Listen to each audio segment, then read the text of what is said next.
Over the past month, there has been talks of implementing a no running rule in boxing. For years, fans have debated whether certain fighters were using their footwork as a tactical advantage or as a way to avoid engaging. One of the most frequent targets of this criticism was none other than Floyd Mayweather, whose defensive mastery earned him the nickname Trackstar from some frustrated viewers, despite his undefeated record and Hall of Fame resume. More recently, the nickname was passed on to Shakur Stevenson. With Turki Al-Sheikh's new influence in boxing, we have been getting big fights, but some of them have not been living up to the expectations. We saw the miserable Times Square card where Devin Haney was gun-shy and running against Jose Ramirez. The next day, we saw William Skull actually run the entire fight against Canelo. So a YouTuber named Showbiz proposed a new rule called the no running rule, where fighters will actually get penalized for running. Turki also chimed in saying he wants to see less running in the sport as well. A guy who never threw a punch or took a punch a day in his life, but that's besides the point. But is a running rule even going to change anything? And how will it be implemented? Who determines what is running in boxing? What you may consider running, I might not consider running, and vice versa. What we consider running, maybe a referee doesn't consider running. I consider it running when a boxer completely avoids the fight, completely avoids the punches, while not looking to throw any punches back. As much as we like to think that there's so many cases of this throughout boxing history, there just isn't when it really comes down to big title fights, big superstar fights that we want to see. But most recently, we could bring up the Canelo versus Skull fight. Skull was constantly circling, looking to simply avoid Canelo. Really just seemed like he was there to get the paycheck. Every time Canelo would try to get in and throw some punches, Skull wouldn't look to block and defend, try to counter. He'd throw his hands up like a matador and just constantly circle, get out of the way. That is what you call running, and it is bad for the sport. But I'm just curious how you're going to determine it. How are you going to penalize that? We have a boxing ring for a reason, with ropes. You stay inside those ropes. You do whatever you got to do, right? Whether you win or lose, that's on you, but you stay in those ropes. Hands are up, you're fighting. I mean, I don't know how you determine if, you should get penalized for not throwing any punches back. They do get penalized in a sense where the judges just don't give them the round. All right, when the judges don't give them the round, that'll add up. They don't give them the fight. When the fighter doesn't get that fight, they lose. Well, that ruins anything really in the near future. William Skull's already technically penalized. Why? Because Turki's never going to give that guy a chance. He's probably never going to get another title shot again, and he lost. So I'm just really curious how referees are going to determine that. All right, do we determine running?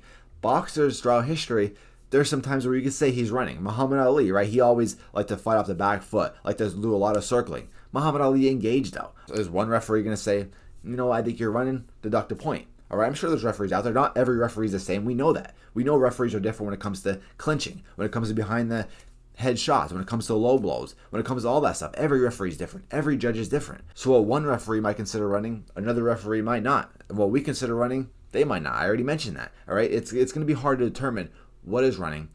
What are you going to get deducted a point for? How are you going to get penalized for it? It's just really hard to consider, really hard to think about. Before we continue, I'm going to give a shout out to my sponsor. It's Hayabusa, some of the best boxing equipment out there. Make sure to use the code ALEXD, ALEXD, to get a percentage off your order. Link is down below in the description. I mean, imagine you're in a really close fight. It's the 11th or 12th round, and you're not maybe taking the round off, but you realize like you're beat, you're gassed, so you just got to keep your distance. You just got to circle, you got to stay away, because if you do, well, you're going to win the fight. It's not really running, right? You were engaging all fight, but that 12th round, you're just keeping your distance, staying away, circling. Referee's like, you know what, this is running, deduct a point. Or the judge to consider, whoever wants to implement it.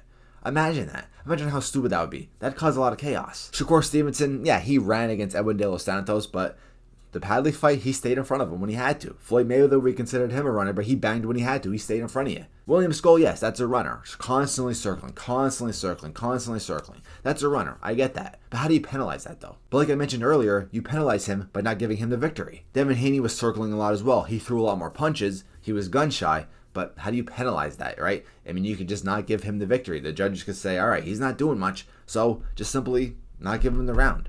That's always been a thing, though. That's always been a thing. Some solutions, well, make the ring smaller. All right, Shakur Stevenson, I'm pretty sure that if his fight against Zepeda, his ring is going to be smaller. That's a good idea, all right? Gives the boxers less room for them to run. What I'm just annoyed about is guys like Turki, Showbiz, they were never in the ring. They were never like that, throwing punches, taking punches. They don't know what it's like to be in the ring with grown professional boxers. I was never like that, but I could understand the defense for that. I'm sticking up for these boxers. I'm sticking up for guys like Shakur. Not really sticking up for guys like William Skull. All right, he's getting paid millions of dollars. You got to throw some punches. But guys like Shakur and even Devin Haney. All right, I know Devin Haney was a bit gun shy, but I'll mainly focus on Shakur.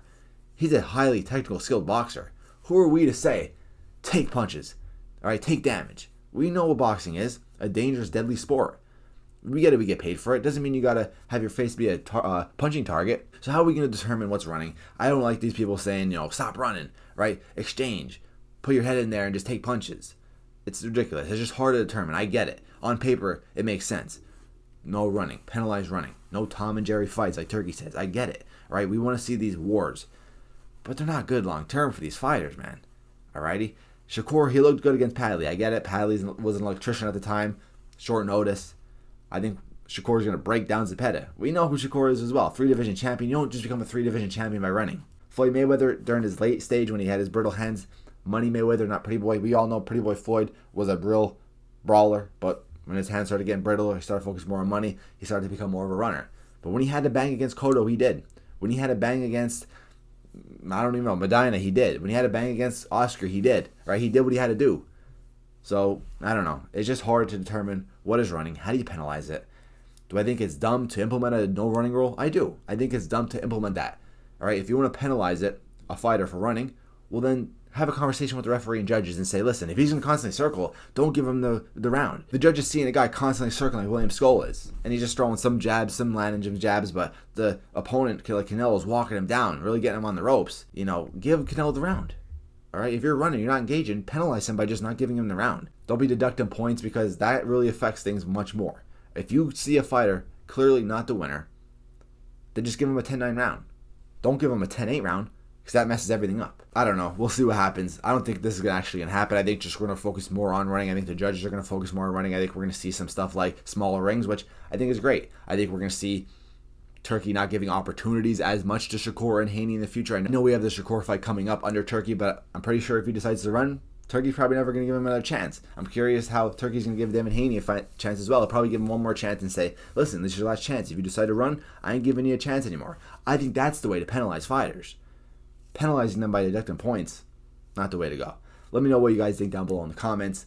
Feel free to speak your mind. If you think there should be a no running rule and how we should implement it, I'm curious to listen. Maybe you'll change my mind, no doubt about it. Make sure to subscribe, guys. I'm out. Peace.